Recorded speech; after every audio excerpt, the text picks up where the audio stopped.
Let's chat about inspections. Jeff Clark is with us, Trident Inspection Group. Glad to have you with us, sir. Good morning, Ron. Excited to be here. So, what's new in the world of inspections? Oh, it's just a different type of market that we're in right now. One of the main things that I've been seeing very frequently are current homeowners that are receiving these inspection requests for insurance renewals. Insurance renewal. Yes, they will get a nice little letter that says you are. I can't remember the exact phrase, but basically, we're canceling you unless you get this inspection. So that's been a very breaks your heart. It's shocking, but we've been seeing these steadily increase for about the past 9 months, a year, something right in that neighborhood. Do they really want the inspection, or are they just looking for some excuse to cancel people? You know, they are being very particular. Just say it that way, right? They want to know where their loss is going to be. I think it's from, the natural hazards, the floods, right. The fires, the replacement value, things like that. Well, something, I don't blame the insurance companies at all, right? I'm not a fan of insurance companies, but you can't blame them because they're in business. Right. And they can't print money like the government does. They can't issue bonds like the government does. Right. They've got to be on a business model that says that they've got to cover these liabilities. Right. And if they can't charge to cover the liability, they've got to reduce their exposure. Right. So going and saying to somebody like Trident that, hey, we want to know when was the roof redone, or when was the water system. I guess water. What kind of plumbing? How did their washing machine, the angle stops, which are the little valves that supply water to the faucets? What does your electrical panel look like? What does the attic look like? Is there any staining in there? It's a very scaled down inspection, but very specific. And if you don't check all the boxes, it becomes an issue. So, is it uniform what the insurance companies are looking for from what you're seeing? If I go to, and I'm just throwing out a name, if I go to Acme or if I go to XYZ, right? Do they want the same things, or can I go to Acme? Acme calls and says, okay, we want an inspection. I call you to do an inspection, and Acme doesn't like it. So I take my report, or I go and I say, XYZ, will you insure me? Great question. What I've been experiencing is the underwriters. It'll be kind of specific to the house, but the typical, they're very similar, but based on the year of construction and based on what they know about the house and what the insured is stating that they've done to the house, it requires different types of documentation. Okay, and one of them that I don't know whether it's you or somebody else told me that they're wanting to know about roofs. Yeah, they're really getting specific on roofs. They want to know what the condition is, the best estimate as far as when it was. If there's no documents as to when it was replaced, they want the best estimate as to when it was replaced, and then they want to know what's the life remaining on that roof. Interesting. So when you look at the shingles, how would you know when it was? Well, there's some telltale signs. You could go off of on a comp shingle or composition shingle roof, which is your most typical roof. Oh, is it? Okay. Yeah. You have to remember, Jeff, I don't even know how to use a screwdriver or which end to use. Right. I imported millions of them, but I don't know how to use them. So copy that. So, you look at the degranulation, and that's the pebble aggregate on the surface. How much of that is gone? Is there any, because it's really like a 3-step process. It's fiberglass impregnated with tar with the pebble aggregate on top. That's your composition shingle roof. Right. So as you start to get a little bit shiny on those, and you'll start to see curling and cracking on the ridge, which is where the roof comes together. Okay. You'll have a ridge on top of there as that's cracking. How's the flashing? And the flashing is around like your chimney, around the drip edge, or your fascia board, which is that wood right below the roof. And then where two roofs come together creates a valley, so that anywhere that it channels water, they want to know exactly what's going on with that, because they want to know what kind of loss, what's their exposure. What's their exposure? Yeah. So are you going up there to do that, or do you just send a drone up? On composition shingle roofs, I do get on every roof, no extra charge for the weight test. Okay. Now, I don't, again, I'm not very smart on these things. Don't they have to have a permit for a roof? They do. That should be able. Not a lot of homeowners will do the permit research, right? And we don't provide that service. If you want to go pull permits, go on the internet, go down to your county office, your city office, and get that information. But I always encourage them to pull the permit as well. Yeah, because I would think that the insurance company, with all their resources, would have a tie-in to be able to look at that. But no, who am I? What am I to know? They want you to inspect it. They want an actual physical inspection. They want photo documentation. They want to see the top of the roof from all sides. They want us to get in that attic, traverse the entire attic or all the accessible attics, looking for moisture stains, looking for cracked trusses or rafters or anything that's going to compromise that structure.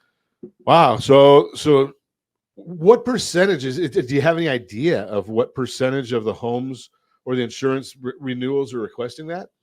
I don't. Okay. I don't. I just know. Yeah. You're just getting called for it a lot. We're probably receiving, I'd say, between 10 and 15 calls a month. Okay.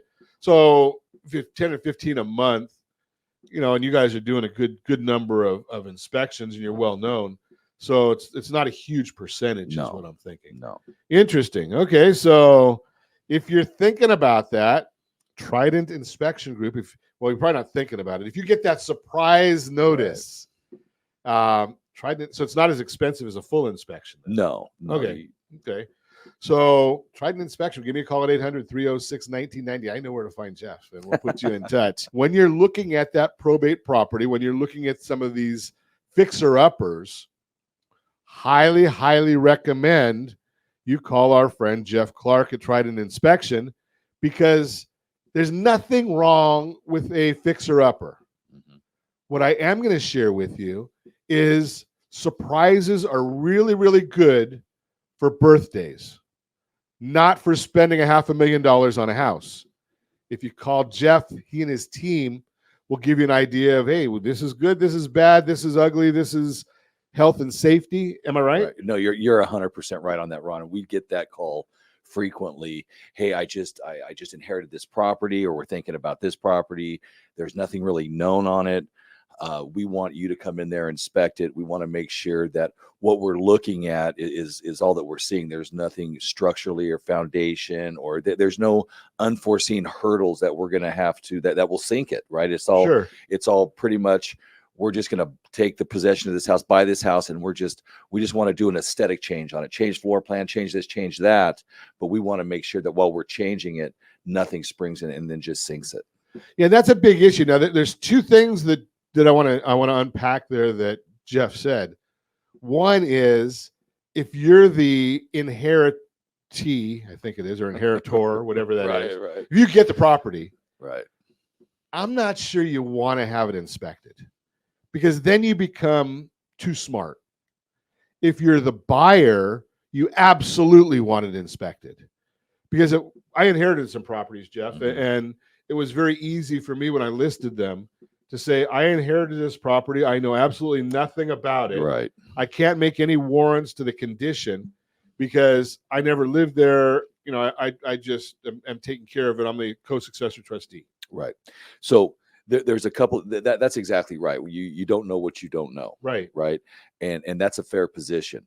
If you're looking to buy this house, though, we strongly recommend, obviously, to have the inspection. Then taking that one step further, Trident offers another service that will take that report and put a dollar figure to the entire report, and it'll break it down by system: plumbing, electrical, drywall repair, roofing, HVAC, etc. Wow. And then that way you take a look to see what is this going to cost to rehab, or kind of puts you in the ballpark on what is it going to take to bring this up to my standard.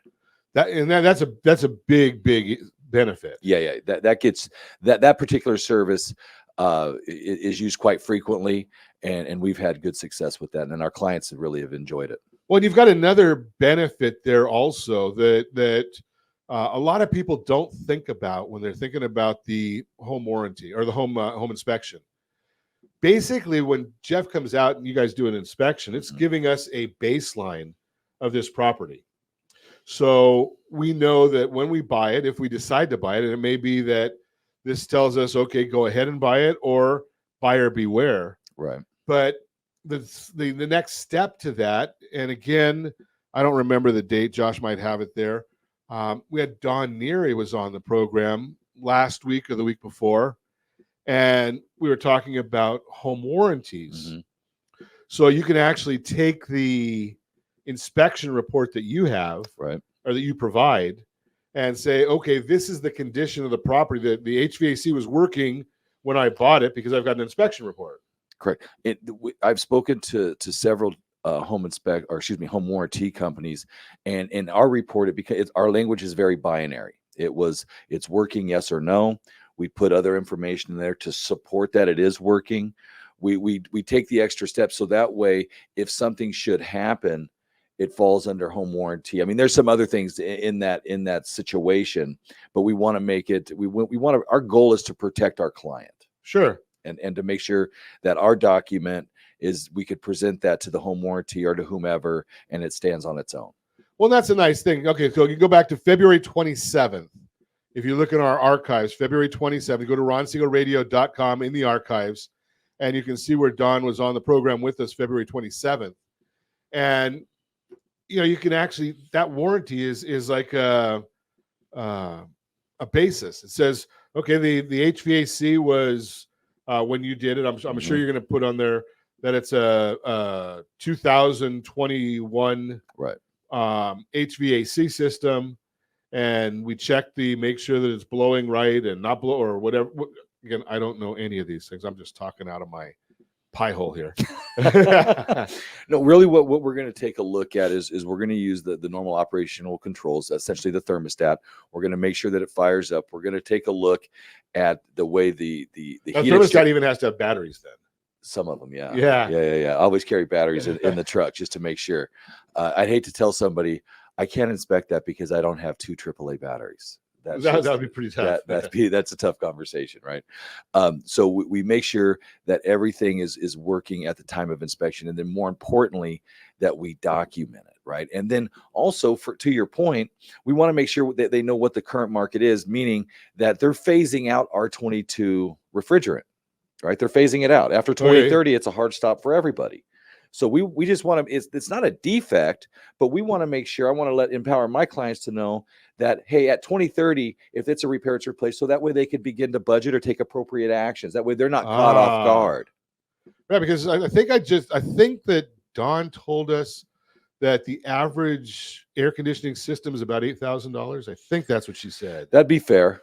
So, if you got 2030, you've got 6 years. So you know that you've got to be putting away about $700, $800 a month, a year, right, to pay for that. At that point in time, because if you need that refrigerant, do you have to replace the refrigerant very often? Well, that's like, I always look at it like it's your circulation system. It's a closed loop system. If you don't have refrigerant, you have a leak somewhere.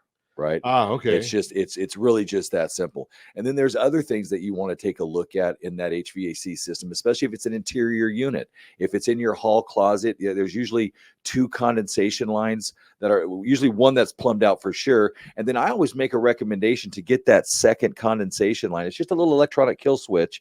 You get it put in for about $200-$300. And that way, if that ever gets plugged, you're not having a flood inside your house. These are the types of little nuances that you're going to get when you call Trident and have an inspection. It's going to be, is it working today? Then you're also going to get little maintenance tips and things like that. That's an interesting comment that you just made there, because I've never heard of that before, which goes with a lot of other things when it comes to handy things that I've never heard of. But I was sharing with a friend of mine in Dallas. She's had like 5 or 6 or 7 floods in her house in the last year. And no matter when as soon as they finish one, then another one springs up. And I said to her, have you possibly looked at putting a water pressure regulator? And she said, what the heck is that? I said, I don't know, but I know it works. Well, there's a couple different things that you could put on there. You could put a flowy monitor where that kind of, this is pretty advanced, but it gets it measures the amount of flow, and it has an algorithm on there, and it just measures it. And if you fall outside a scope, it catches a little bit quicker than waiting that month to get that $500 water bill. or you could put little sensors near your washing machine, water heater, HVAC system underneath your kitchen sinks that help detect if moisture should happen. There's little things that you could do as to get ahead of it, but moisture is the enemy of every home. That's the biggest, and from what I understand, that's the biggest problem. I mean, there's not nearly as many fires as there are water damages. Oh, I could tell you story after story. But I want to, something. What? That's usually a great thing for Ron Siegel Radio. I love stories. Maybe I'll get some popcorn during the break, and we'll get Jeff Clark to tell us a story when we come back. Let's get back to our conversation with Jeff Clark, Trident Inspection Group. So before the break, Jeff, I was going to put you on the spot. Story time with Uncle Jeff. The hot seat. So, what inspections? I mean, I do loans, so I sit behind a desk and crunch numbers and things. You're out there and running into people and seeing things. And I mean, I've looked at some of the pictures that I see of just homes online where you'll see somebody that had their pictures of their house taken with a sink full of dirty dishes or laundry all over. What are some of the stories you can talk about? One of the most affected that I was is I'm doing, and God bless this lady. We all do things for a reason. I walk in this house. She'd been in there forever, and literally there's game trails. And I'm a tall guy. I'm about 6'5", and there was stuff to my hips. Oh wow! So I'm in a hoarder home, and I'm going through it, and we're doing the best that we can. And then I come into the back, the room off the kitchen, the laundry room, and I see 3 cans of bed bug spray. Oh. So I call my wife. Exciting? Yeah, I call my wife and I say, I'm coming in through the back door. I had to, if you know anything about bed bugs, you got to take off your clothes, put them in a bag and get them. They're a nightmare to get rid of. Right. But those types of situations, or I'll have someone call me up and say, hey, we'd like you to, we got all these gnats in the house, and usually on a raised foundation, and I'll get underneath there and they've had a sewage leak. It looks like literally a lake underneath their home. And those are super unfortunate. And that's why I tell people, if you live on a raised foundation, nothing wrong with it, but have somebody go under there at least once a year. Oh, interesting. Okay. Yeah. So that's some fascinating ones. Fascinating. Well, so would the average inspection company know the difference between a bed bug and a spider or whatever? Well, Trident is actually we have a general home inspection, and then also through our sister company, we own both of them. It's Associated Exterminator, so it enables us to make pest recommendations as well, pest or termite recommendations. So your typical home inspection, no, they can't. Okay, they're not licensed to make those types of calls. Gotcha. Right. And Structural Pest Control Board draws a fine line on that.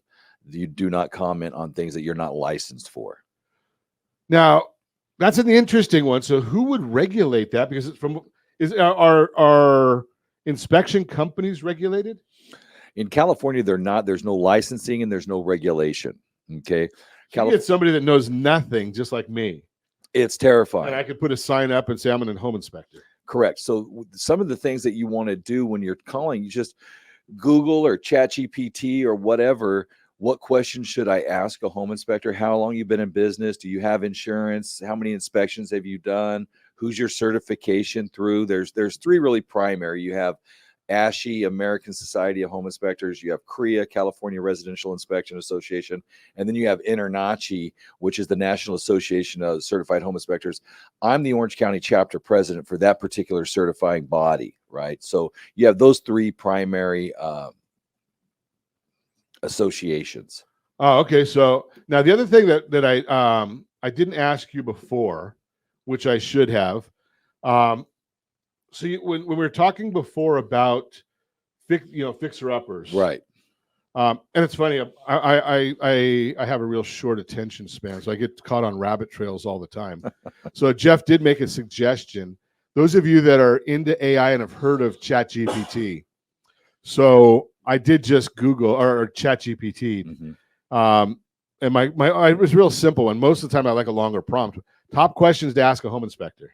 Go.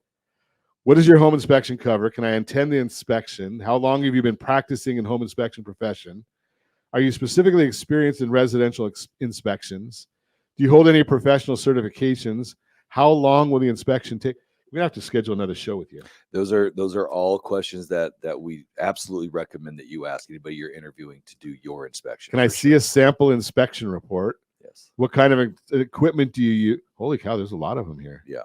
It's about 15 of them. We'll have to do another show with that. I always love coming to Ron Siegel Radio. So the question I wanted to get to with you before, though, because I think it's an important one. There's most of the questions I ask I think are important. Otherwise, I wouldn't ask them. Very important.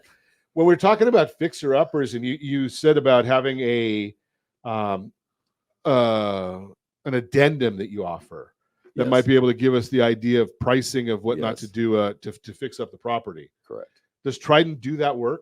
To stay in line and be compliant with California Business Profession Code, we have to sub that out to a neutral third party, right? So we do send that out to a different party that does the repair pricer based on our report. Okay. So you guys aren't doing the actual fix itself. Not the fix, not that we're not providing the quote nor the repair. Okay. Just the information. Perfect. So yeah, because certainly something like that would I know you and your organization, so I wouldn't expect it from you guys, but it could leave somebody thinking of a little bit of an impropriety there. There's definitely a conflict of interest there. We take that relationship with our client very seriously, and we understand that we're the trusted advisor, and we have their attention, and so we want to stay in compliance with all laws. Yeah, we don't want to. I don't know how to say that. Yeah, and something we talk about that here because obviously I talk all the time. I lead a lending company or a lending team. Right. So when I talk about things that we can do on lending, right off the bat that I do lead a lending team, and that's what pays for the radio show. It pays for us to come out here and help try and educate you every morning or every evening, depending upon when you're listening. So it's always good to have that delineation out there. Is, hey, am I pushing my own book? Right. And you always want to have that information. So we're going to have Jeff Clark come back and talk to us about the top 15 questions we should ask an inspection company, according to ChatGPT.